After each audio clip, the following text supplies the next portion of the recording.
안녕하세요. 저는 태권도의 가치라는 주제로 여러분들께 제가 태권도를 하면서 배우고 실천한 이야기를 해보려고 합니다.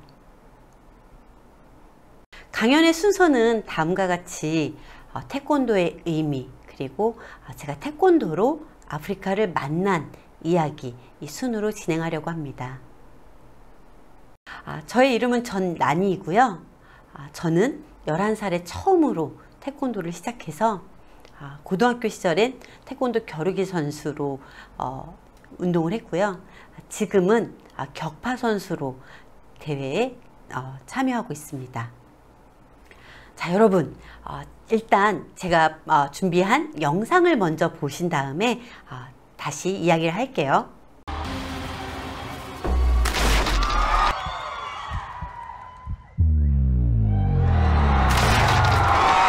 네, 여러분 잘 보셨나요? 이 영상은 지난 6월 미국 MBC의 인기 경연 프로그램인 아메리카 갓 탤런트에 세계 태권도 연맹 시범단이 출연해서 그 골든 부저를 받은 영상입니다. 이 영상에서 보셨듯이 태권도 하면 화려하고 절도 있고 힘이 넘치고 이런 모습들을 보면서 태권도를 전혀 알지 못하는 사람들조차도 반하게 됩니다. 태권도의 매력은요, 힘, 그리고 절도, 그 다음 또 화려함, 그리고 스피드, 이런 다양한 표현으로 말할 수가 있는데요. 자, 그러면 지금 보신 영상은 이런 태권도의 외형적인 면이라고 할 수 있습니다. 그럼 태권도는 과연 이런 외형적인 면만 있는 걸까요? 태권도가 무엇인지를 한번 알아보겠습니다. 태권도는요, 각 음절마다 뜻이 있습니다. 여러분 앞에 보시는 것처럼 그 한자를 보면요, 밟을 때, 주먹권, 길도, 이렇게 한자의 의미를 담고 있는데요. 자, 그럼 좀 더 자세한 태권도의 의미를 한번 살펴보겠습니다. 보시는 바와 같이 태권도에서 태는 발차기를 의미하고요. 권은 주먹 지르기, 그리고 도는 태권도에 깃든 정신과 마인드를 의미합니다. 여기서 태권은 외형적이고 신체적이고 또 기능적인 것을 의미하고요. 도는 내면적이고 정신적인 의미를 담고 있습니다. 이것이 모두 갖춰질 때 진정한 태권도라고 할 수 있습니다. 저는 이런 태권도에서 무엇보다 중점을 두어야 될 의미와 가치는 바로 이 도라고 말하고 싶습니다. 태권도에서 도가 의미하는 것은 바로 이 태권도 정신인데요. 이 태권도 정신은 수련을 통해서 자신을 절제하고 제어하는 큰 힘이 발휘하게 됩니다. 많은 태권도인들이 이 도를 배워서 알고는 있지만 이 마음에 새겨지는 일은 결코 쉬운 일은 아니기에 간혹 태권도를 하면서 이 도가 실천되지 않는 사례들이 간혹 있습니다. 2008년 베이징 올림픽 태권도 경기에서 전 세계 태권도인들이 경악할 만한 사건이 벌어졌습니다. 남자 80kg 이상급 동메달 결정전에서 쿠바 선수는 카자흐스탄 선수와의 경기에서 도중에 부상을 당합니다. 이 쿠바 선수는 규정에 따라 1분의 치료 시간을 사용하게 되는데요. 이때 선수가 시간을 더 필요하면 1분을 요구할 수 있고, 요청이 없으면 경기 진행이 어려운 것으로 판단되어 기권으로 처리하는 태권도 경기룰이 있습니다. 근데 이 쿠바 선수는 1분을 쓴 뒤 별다른 요청을 하지 않았고, 이에 주심은 쿠바 선수의 기권패를 선언하게 됩니다. 이 선수는 코치와 함께 격렬히 항의했고, 결과가 바뀌지 않자 쿠바 선수는 주심의 얼굴을 발로 가격하는 그 엄청난 일이 벌어지게 됩니다. 결국 이 쿠바 선수는 감독과 함께 영구 제명이라는 중징계를 받고 말았습니다. 저는 고등학교 선수 시절 여름방학 때 전국대회를 앞두고 있었습니다. 이 대회에서 1등을 하면 제가 원하는 대학에 진학할 수도 있을 정도로 중요한 대회였습니다. 대주는도 좋아서 평상시 실력만 발휘된다면 1등은 무리 없이 할 수 있는 것 같아 보였습니다. 하지만 경기가 있는 이른 아침에 저의 기대는 한순간 절망으로 바뀌어 버렸습니다. 체중을 재는 개체에서 저는 최종적으로 50g이 오바되어 실격 처리되고 말았습니다. 체중 조절을 잘 하다가 대회 전날 제가 너무도 좋아하는 수박 앞에서 저의 절제하는 힘이 무너지고 만 것이 큰 원인이었습니다. 이 일은 저의 선수 시절 최악의 날로 지금까지 기억되고 있습니다.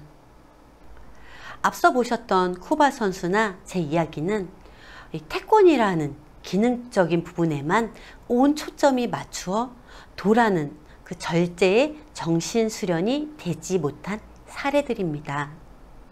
이런 사례를 보고 겪으면서 저는 도가 얼마나 중요한지를 다시금 알게 되었습니다.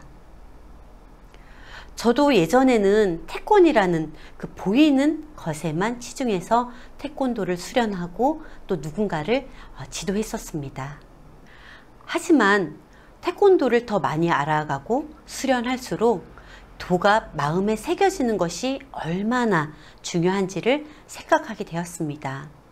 이런 마음은 제가 아프리카를 만나는 일로 더 확장이 되었습니다. 아프리카 대륙은 우리나라와 정반대의 위치에 있고 나라는 54개입니다. 저는 여기서 6개 나라를 10년이라는 시간 동안 다녀오고 있는데요. 주로 강의가 없는 대학 여름방학 때 가고 있습니다. 짧게는 열흘에서 길게는 한 달 정도의 일정으로 다녀오는데요. 제가 아프리카를 가는 목적은 태권도 물품도 후원하고 여러 곳에서 무료 태권도 아카데미를 열어 태권도의 기본 동작, 또 기술적인 면 이런 것들도 지도하고 또 태권도에서 배운 정신세계를 강연하는 데 있습니다. 저는 미디어에서 접한 아프리카의 모습이 제 머릿속을 지배하고 있었기 때문에 처음에는 선뜻 갈 마음이 들지 않았습니다. 하지만 케냐와 탄자니아에서 접한 아이들의 순수하고 그 맑은 눈망울은 제가 계속 아프리카를 갈 수밖에 없도록 만들었습니다. 보이는 환경과 형편은 아주 열악하고 어려웠지만 이 아이들은 늘 미소를 잃지 않았습니다. 낯선 저를 향해서도 항상 환한 얼굴로 다가와 주었습니다. 제가 가서 처음 접한 케냐의 태권도 대회는 무척이나 인상적이었습니다. 이 대회는 케냐 사람들 뿐만 아니라 20시간이 넘게 그 덜컹거리는 버스를 여러 번 갈아타면서 이 대회에 참가한 그 주변 나라 사람들도 있었습니다. 사진에 보시는 것처럼 제대로 된 태권도 도복을 입은 선수도 별로 없었고요.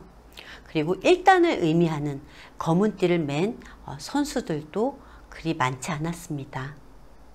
마치 한국의 도장 승급 심사를 연상케 하는 선수들의 모습이었지만 이들의 눈빛과 그 태권도를 향한 열정은 케냐의 날씨만큼이나 뜨거웠습니다. 하지만 태권도 대회 심판으로 아프리카 선수들의 대회에 임하는 모습을 보면서 다스려지지 않은 그 야생마와 같다는 느낌을 받았습니다. 그런 모습은 이들의 기능적인 면도 있었지만 내면적인 부분이 더 다듬어지지 않았다는 것이 제 눈에 보였습니다. 그런 이들에게 태권도 정신인 도가 결여된 상태에서 운동을 한다면 앞서 이야기한 쿠바 선수나 저의 선수 시절 실패와 다름없는 같은 길을 갈 거라는 생각이 들었습니다. 그래서 저는 이들에게 태권도의 기능적인 면보다 태권도를 통해 마음을 다스릴 수 있는 그런 방법을 알려주고 싶었습니다. 이런 저의 마음이 지속적으로 아프리카에 가서 태권도 정신을 이야기하는 계기가 되었습니다. 태권도의 정신은 태권도를 수련하는 사람들 뿐만 아니라 모든 사람들에게 해당되는 것이기에 저는 경찰학교 학생들이나 각 부처 공무원 등 다양한 사람들에게 제가 태권도에서 배운 절제하는 힘에 대한 주제로 강연을 했습니다. 2019년 서부 아프리카인 코트디부아르 태권도 협회에서의 제 강연은 태권도 임원, 선수, 그리고 관계자들에게까지 큰 호응을 얻었습니다. 이들에게 태권도란 올림픽에 나가 메달을 따서 나라의 영웅이 되는 것에 초점을 맞추어 수련을 이어왔다고 했습니다. 이런 태권도 협회 사람들에게 태권 못지않게 중요한 것이 태권도의 정신이며 이것을 배우고 마음에 새겨야 한다는 제 강연은 이들의 태권도를 대하는 그리고 바라보는 그런 시각을 좀 더 달라지게 하는 일이 되었습니다. 협회 홈페이지에는 제 강연의 주제인 이 태권도 정신이 이들이 잠시 잊고 있었고 또 소홀히 여겨왔다는 걸 다시금 깨닫고 진정한 태권도인으로 거듭나는 계기가 되었다라는 기사가 실리기도 했습니다. 또 코트디부아르에서는 한 청소년 행사에 초청되어 2,000명이 넘는 청소년과 학부모들에게 제가 태권도를 통해 배운 마인드에 대해 강연하는 기회가 있었습니다. 저는 태권도에 대한 소개와 함께 도라는 정신세계에 대해 이야기했는데요. 이들은 태권도에 이렇게 깊은 정신세계가 있다는 것에 많이 놀라워하며 진지한 모습으로 경청하였습니다. 저는 태권도로 국가대표를 꿈꿨지만 그 꿈을 이루지는 못했습니다. 많은 운동선수나 전공자들이 자기 분야에서 최고가 되길 원합니다. 태권과 도가 만날 때 진정한 태권도의 가치가 완성되는 것처럼 최고가 된다는 것은 기능적인 부분과 정신적인 부분이 하나가 될 때 비로소 완성되는 것이라고 생각합니다. 여러분이 가진 재능과 그 안에 있는 가치를 발견해서 앞으로의 삶이 아름답게 성장하길 바라겠습니다. 제 강연을 경청해 주셔서 감사합니다. 이것으로 마치겠습니다.